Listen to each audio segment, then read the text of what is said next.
it's Clay. Welcome to another League of Legends video. This is going to be another episode of my replay analysis series. This time we're going to be watching a Tryndamere gameplay. So if you don't know what this series is, this is where I watch your replay sent in by you guys, the viewers, in an effort to provide some helpful gameplay feedback and coaching tips, whatever I can to try and help you guys improve. If you are interested in having your replay submitted to this series, feel free to send it in email format to clayplaysreplayanalysis@gmail.com. I'll have a link in the description below of this video where you can send replays to. I accept replay files from almost any major replay software, op.gg, literally anything that you could use, I will be able to handle it. If you don't know how to do that, check out my channel. I've got videos on how to use those recording software programs. So, let's go ahead and start talking about this gameplay. So this is a Tryndamere. One of the reasons I picked this, and one of the things I've tried to do, oh, interesting, dual lane. Okay, so we'll get into that in a second. But one of the things that I want to do is to try and actually provide some stuff. You know, there are certain champions that I just haven't played a bunch. You know, I bet there are champions that I've played less than 5 games on total. You know, just off the top of my head, Mordekaiser. I don't think I've played more than 5 games of Mordekaiser in my life. And so if you have a Mordekaiser, like I remember somebody sent me an Azir gameplay. I've literally only played him a couple times in Dominion. And so, you know, with those champion-specific things, I'm not going to be very helpful. So I've tried to find a little bit of variety while also maintaining champions that I am familiar with and that I know things about that I can actually be helpful with. And I actually have been playing a fair amount of Tryndamere over the break, and so that's what kind of why I picked this one. So let's go ahead and talk a little bit about this. This is interesting because you're not actually having a jungler. You have 2 dual lanes. And so I'm assuming that this is... I really don't want this to come across as like a condescending thing, but I'm assuming this is maybe a little bit of a lower ranked game, which is totally fine. Everybody has ways that they can improve. But, oh, dang. Okay, so we can get back and talk about that. But one of the differences between, you know, lower ranked is in like, you know, 0 to 20, not even to level 30 and hitting rank play yet, is that you'll often see this dual lane type style where they won't jungle. And part of that is because jungling is really difficult if you don't have runes and masteries. So if you are going to be in a dual lane like this, I think it's, especially against a soul laner, it's really important that you guys take an advantage out of it. And right now, it looks like you're kind of going even. And so that's not quite so good. It was 7 to 9. I know you had missed some creeps in the beginning. That is something that can be very easily fixed. One of the things that I highly recommend doing is every time you log on, just spend 5 or 10 minutes in a custom game practicing your last hitting. I still do it. Even to this day, I think it's very helpful. It's a good warm-up. It helps you get your mind into League of Legends, so your first couple minutes in your first game aren't so bad, and it also helps you practice. You know, last hitting is a skill. It's an ability that you can practice and get better at.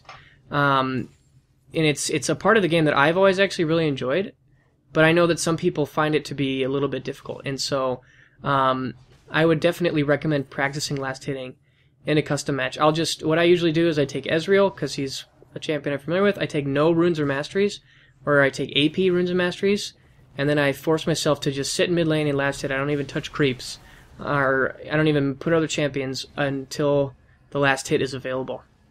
So, okay, let's talk a little bit about... So, I think one of the mistakes that's going on here so far, well, first of all, your death was a little bit needless. I think that, you know, you kind of went for that tower dive, which Thresh kind of initiated, and we're going for a little bit of a scuffle here. Good job. You're playing this pretty well for the most part. That was really good. But going back to that very early all-in, so the problem is that one of the things to keep in mind is that towers are extremely powerful at the early stages of the game. At like level 1 or 2, towers, like I think at level 1, a tower will kill you in 2 or 3 hits. It's like insanely fast. And so if you're going to do a dive like that, it needs to be very, very well coordinated and needs to be very swift so that you and your ally can probably tank 1 hit each but it was very slow, and that's what really got you in trouble. And so basically what I would recommend is to just not ever attempt a tower dive unless you're at least level 5 or 6. It's just kind of a good rule of thumb, especially on Tryndamere with his ultimate. I mean, there's just absolutely no reason. It's just so risky to attempt a tower dive, and the benefit just isn't there.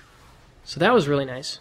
See, you know, you're at level 5, and you've got a little bit more base stats. You can survive 2 or 3 hits rather than 1 or 2 hits. And so, okay, that was pretty good. One thing I might have recommended right there was to use your spin through the wall, but I think you're going to get out anyway, so that was nice. But anyways, I think that early mistake kind of set you back, and it gave Wukong a little bit of a leg up where he really didn't need it. Back to my earlier point is, if you're going to have 2 people in a lane against 1, you really want to make sure that that one person suffers tremendously. You want to make sure that Wukong has such a terrible time. And so there are really 2 ways that you can do that. One is to try and fast push and then harass under tower, which is a little difficult with a melee champion. If you're playing somebody like Caitlyn, that is a strategy that I will use very frequently because you have really long range. And so if you have long range, you can shove the minions under tower, and then when they come to last hit, especially the ranged creeps, so for example, like just pretend that you were pushing into, well, we'll use Wukong's. If you're pushing into Wukong's tower, the ranged creeps are going to be right about here. Oh, you're fighting. Let me come back to this in a second. The ranged creeps are going to be right about here. And so when he steps up to last hit, it's very easy for you to attack him without drawing turret aggro. So that's one strategy. The second strategy is to try and zone, and that's probably the better choice, especially when you have a support like Thresh. And what you want to do there is only get the last hit. Not you don't actually want to be pushing. And so this is a good fight here. Nice job. Got a couple of nice crits. Good job. Picking up that kill. The Thresh did a nice job setting that up. But anyways, that's really nice with somebody like Thresh because he's such a playmaker. He has a lot of crowd control and a lot of utility.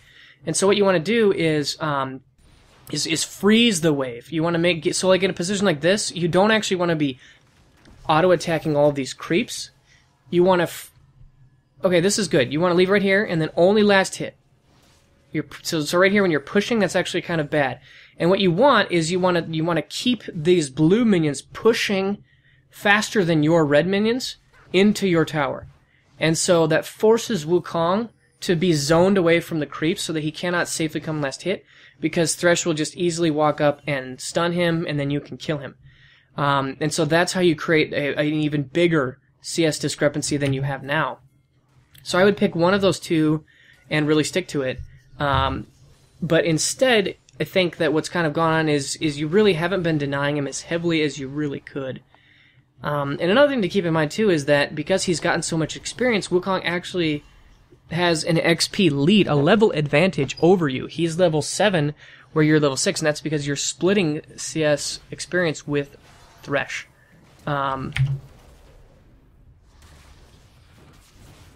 Okay, so far so good. Use your ult, very nice. Good spin, and you should be away safely. Maybe use your heal. I think it's on the cooldown. Oh, we got it. A little unfortunate. Nice try. One thing to know about Tryndamere is that his ultimate actually provides full rage, so you actually want to sit on all of that rage, usually until the very end, and then use your heal. I didn't remember exactly seeing when you used your heal. So I would highly recommend when you ult, sit on your Q until the very end of the duration, and then right when it's about to run out, then you get the full heal amount. You know, because there's no sense in healing during your ultimate, because you can't go below 1 HP, so there's no reason to get the health back prematurely. You want to kind of extend your longevity as much as you can. Another thing is, I think your skill build could be improved.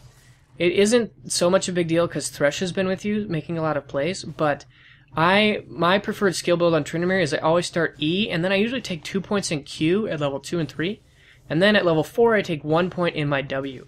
And even if, you know, you're not going to max W second, you all definitely want to have some points in it. And so I think the best skill build with Tryndamere is to get 1 point in E, 2 points in Q, 1 point in W, and then max Q. And then from there, it's really up to you. Oh, nice. Oh, shoot. I think you could have had the kill there. Okay, let's watch this one more time. You know, and before that, I want to finish my point. So, with the skill build, you know, you go E, Q, Q, W, max Q, and then from there, you can max E second for more base damage, or W second if you're against a physical damage dealer that requires a lot of AD, like Wukong. If you actually put points in W, you get a tremendous auto attack damage debuff, and it can be really, really good in dueling. So, you know, especially against Wukong, you're going to be auto-attacking a lot. The damage from your E isn't especially crucial. So, either E or W second is fine. So let's watch this all in. You do a nice... Oh, shoot. Sorry, guys. So you do a nice job. This is a perfect all-in. Especially, you've recognized that your ultimate is up. So when your ult is up, you really do want to be looking to dive as Tryndamere. So right here, that's... The second he ulted you, what I would have done is to just be like, you know what, that's fine. I'm committing to this dive. I know I'm going to ultimate.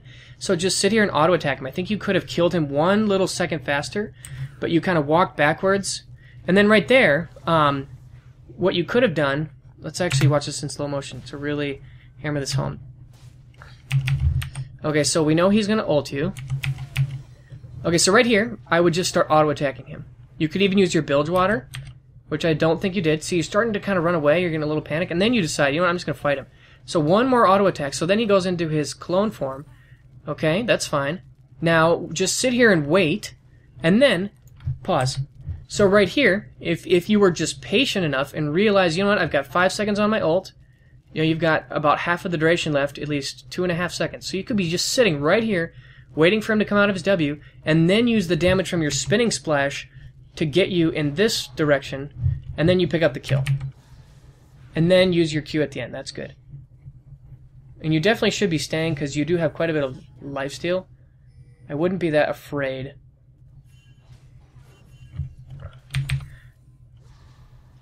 I don't think you have tremendous reason to be scared here. Unless if Rek'Sai comes, but I think we just saw Rek'Sai on the minimap here, so... Oh, nice. You did pick up the kill. Okay, good job. Tryndamere is really, really strong when he gets on low health. He's a tremendous duelist because he gets so much bonus AD from his Q. And we saw Rek'Sai, so you can finish out these minions. And staying here is okay, but just kind of be aware that Wukong could maybe sneak up. You are getting a lot of health back from your Q, though, so that's really good. And then getting this tower is nice. One of the things to consider, I'm not saying that you shouldn't have taken the tower, but when you are in a position like this, I think a lot of people think, you know what, I really want to take the tower very fast.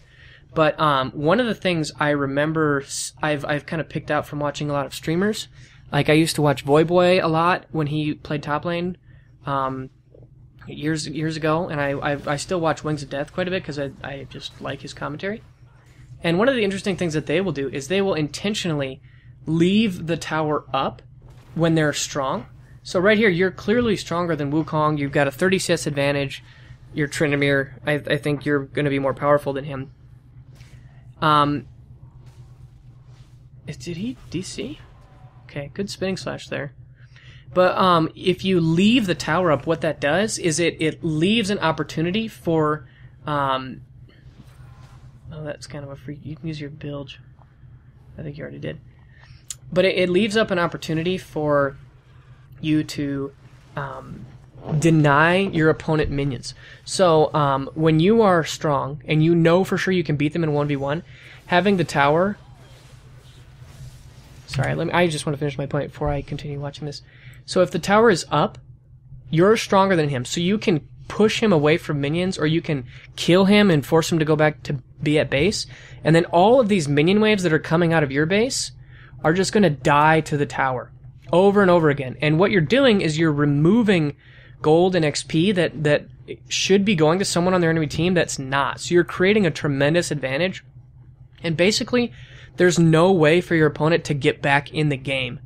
You know, it forces them to either roam or basically just continue to fall further and further behind. So you're really leveraging your advantage to snowball it and really get it out of control, which is really, really powerful. And it's something that if you're confident if you know that you are playing a champion can be really aggressive and strong on, I really recommend it.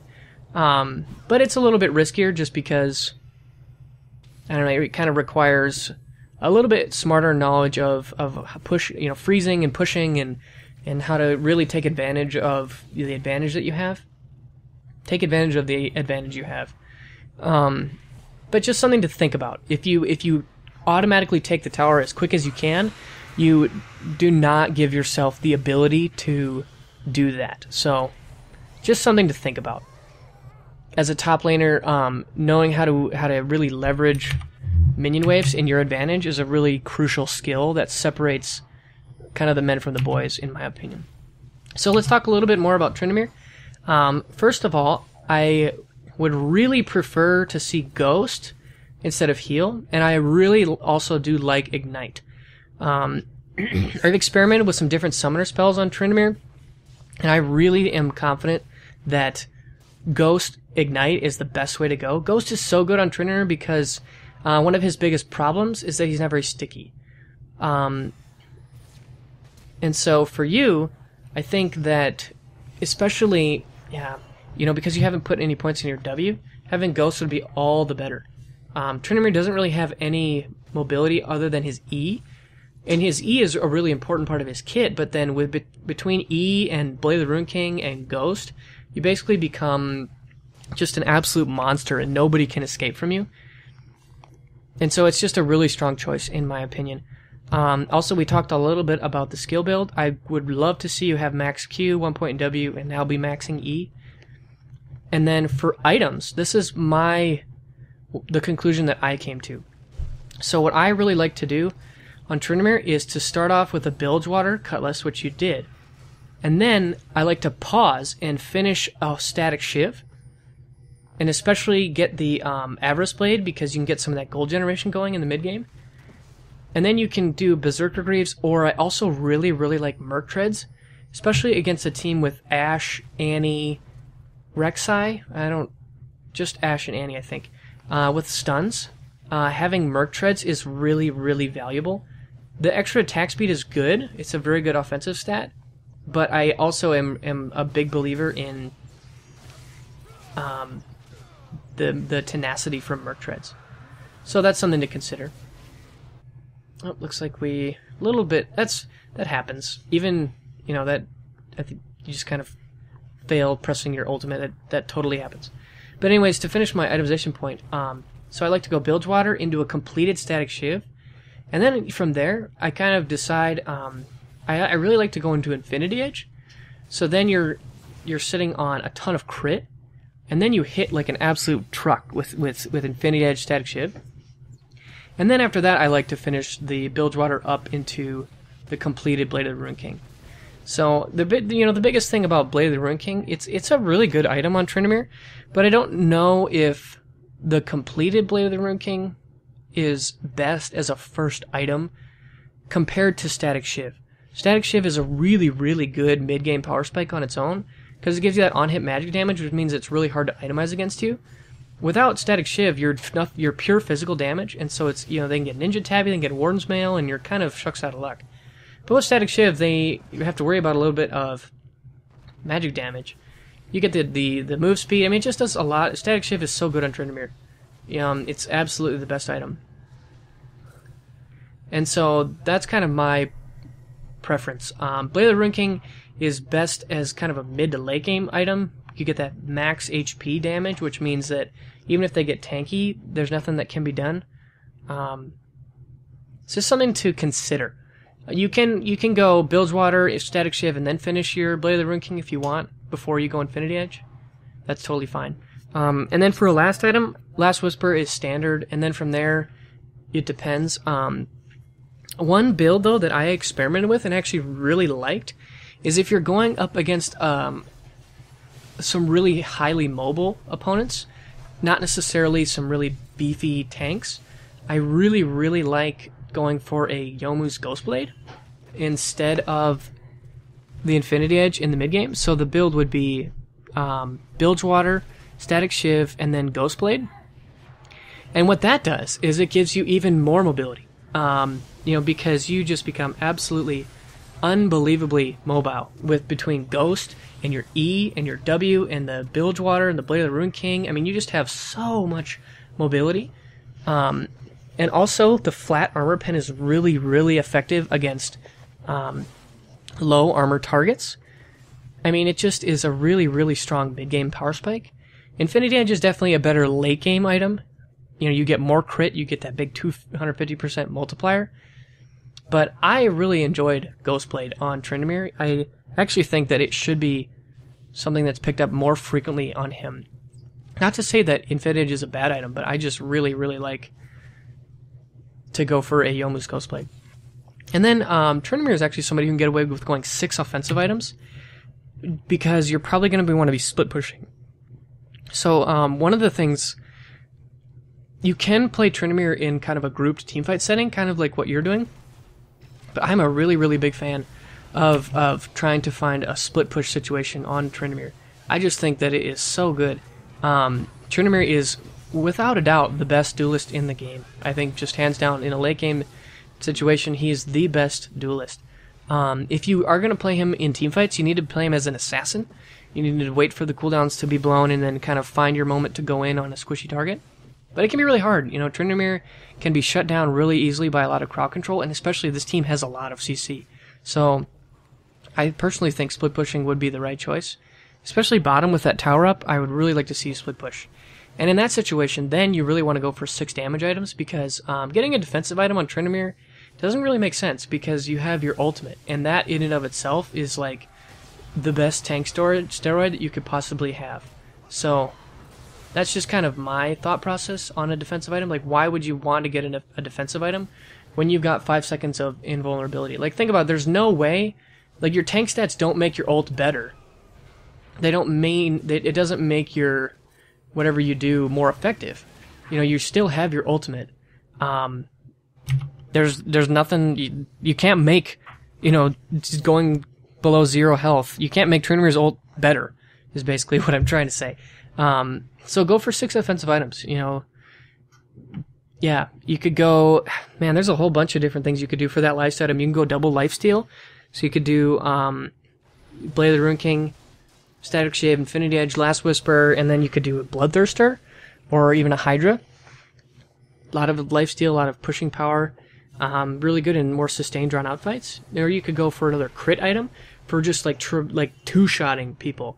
And that's where you would kind of go with the Infinity Edge, Static Shiv, and the Ghost Blade for your 3 crit items, along with Blade, the Ruined King, and Last Whisper. Okay, so it looks like we are trying to group here, and it just is, CC locked. This is, I think, kind of why it's so difficult to play Tryndamere, even though you did a really nice job of getting those 2 kills.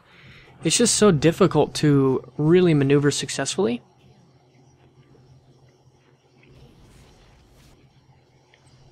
And your team is struggling a little bit, and so one of the things about split pushing is that regardless of what your team is doing, your split push is always effective. And so, just to talk a little bit about the basics, I think I actually have a video about split pushing. You could look it up on my channel if you want, where I go through it a little more in detail. But the basic idea is that you want to put the enemy team between a rock and a hard place. On one hand, because let's say you go to a side lane and you split push. There are 3 potential choices that the enemy team has. They can send one person, which is pretty likely. They can send one person to stop you, and you're Tryndamere, so you can kill one person very, very easily. Tryndamere is the best duelist in the game in a pure 1v1. There's absolutely nothing really that can be done. Ooh, shucks. There's really nothing that can be done. Oh, and one little thing is your ult, I think, just came off cooldown in the last 5 seconds. If you're going to go in and fight there, you might as well wait for your ult. But, so if they send one person, you can probably beat them in a 1v1. Now, if they send 2 people, that's really good, because that means that your team has a big advantage. And you can just back away with all your mobility, with Ghost, Blade of the Ruined King, and your E.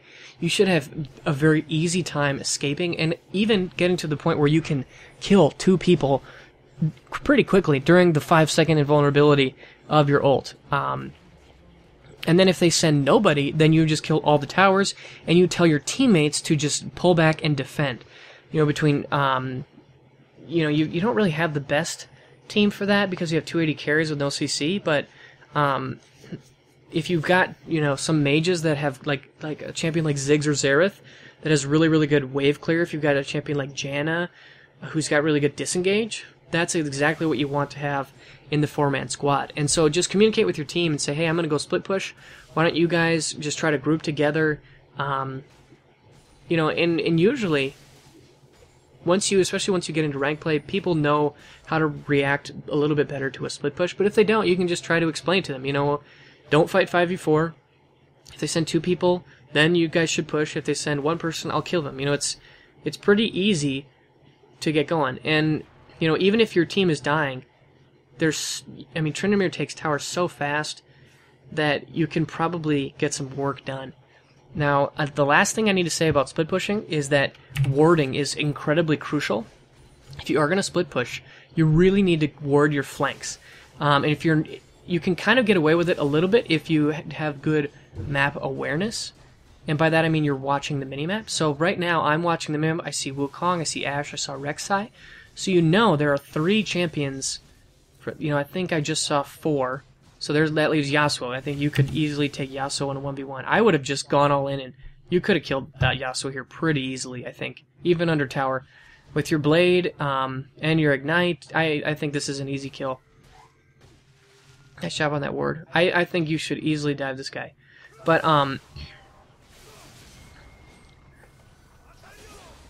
okay, it's fine. Use your ult, and now spin away. Heal. Good. Oh! Okay, so right there, what I would have done is the only thing that I would have changed is to spin this way. I think you were right here when you got the Yasuo kill. If you just immediately spin to the left, you would have been totally safe, and I think you would have been fine. But back to my point about map awareness. So if you see the enemy champions on the map, then that means you could push. But then the biggest thing is if you don't see them, if you don't see the enemy team on the minimap, you should assume that they're either doing Baron or they're coming for you. So I would ping on Baron and just say, hey, can somebody check that? And then I would pull back, probably into this bush right here, just to be a little more defensive. Also, if you have wards, this little chokehold right here is perfect. Get a ward in probably the corner of this bush right here is the ideal one. If you're even really good, you could get one in here or up in here. And so that protects your flank. And that basically means that there's nothing the enemy team can do. Because unless they flank you and catch you by surprise with like 2 or 3, there's just nothing that can be done. So I would really recommend, trying to do a little bit more split pushing. Consider some tweaks to your summoner spells, your itemization, and especially I think changing your skill build up a little bit would be very helpful. And really try to kind of master some of those early lane ideas. And then from there, as you transition to the mid and late game, really start looking to do some split pushing. So anyways, I hope you guys enjoyed this video. Please let me know your thoughts down below. If you've got a replay, feel free to send it to the email in the description. And I'll see you guys again soon. Bye.